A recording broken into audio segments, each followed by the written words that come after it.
ข่าวพยากรณ์อากาศประจำวันที่12พฤษภาคม2026ความกดดันอากาศต่ำของอากาศร้อนยังปกคลุมอยู่ทั่วทุกภาคของประเทศลาวด้วยกำลังอ่อน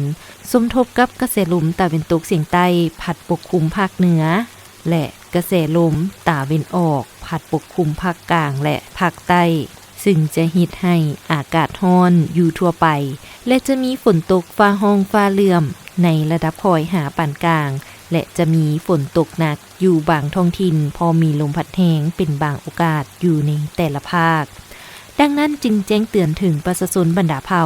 องค์การปกครององค์การจัดตั้งทุกภาคส่วนจงมีสติระมัดระวังต่อกับสภาพฝนตกฟ้าร้องฟ้าเหลื่อมฟ้าผ่ามักเห็บตกลมพัดแรงอยู่บางท้องถิ่นขอให้ติดตามข่าวพยากรณ์อากาศจากกรมอุตุนิยมและอุทกศาสตร์อย่างต่อเนื่องสภาพอากาศภาคเหนือด้านตะวันออกแขวงพงสาลีอุณหภูมิเฉลี่ยระหว่าง16-24องศามีฝนตกฟ้าร้องฟ้าเหลื่อมเนื้อที่ปกคลุมของฝนกว่าเอา50ส่วนห้อย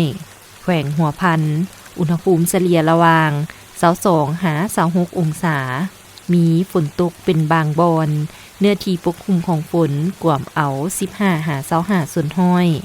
แขวงเสียงขวางอุณหภูมิเฉลี่ยระหว่าง20-25ส่วนห้อยมีฝนตกเป็นบางบอนเนื้อที่ปกคลุมของฝนกว่าเอา20ส่วนห้อยแขวงอุดมไซอุณหภูมิเฉลี่ยระหว่าง21-28องศามีฝนตกในระดับคอยเนื้อที่ปกคลุมของฝนกว่าเอา25ส่วนห้อยแขวงบ่อแก้วอุณหภูมิเฉลี่ยระหว่าง22-29องศามีฝนตกในระดับคอยเนื้อที่ปกคลุมของฝนกว่าเอา25ส่วนห้อยแข่งหลวงน้ำทาอุณหภูมิเฉลี่ยระหว่าง20-27องศามีฝนตกในระดับคอยและมีเนื้อที่ปกคลุมของฝนกว่าเอา25ส่วนห้อยแขวงหลวงพระบางอุณหภูมิเฉลี่ยระหว่าง25-32องศามีฝนตกในระดับคอยเนื้อที่ปกคลุมของฝนกว่าเอา25ส่วนห้อยแขวงไชยบุรีอุณหภูมิเฉลี่ยระหว่าง24-31องศามีฝนตกเป็นบางบอนเนื้อที่ปกคลุมของฝนกว่าเอา20ส่วนห้อยนครหลวงเวียงจันทน์อุณหภูมิเฉลี่ยระหว่าง26-34องศามีฝนตกเป็นบางบอนมีฟ้าร้องฟ้าเหลื่อมและมีเนื้อที่ปกคลุมของฝนกว่าเอา10-20ส่วนห้อยแขวงไชสมบูรณ์อุณหภูมิเฉลี่ยระหว่าง19-30องศามีฝนตกเป็นบางบอน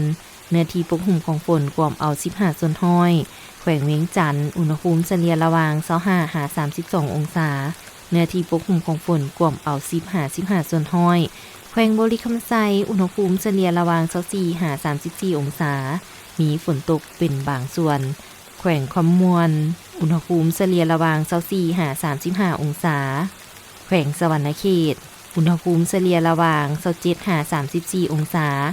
มีฝนตกเป็นบางบอนเนื้อที่ปกคลุมของฝนกว่าเอา15ส่วนห้อยแขวงจำปาสักอุณหภูมิเฉลี่ยระหว่าง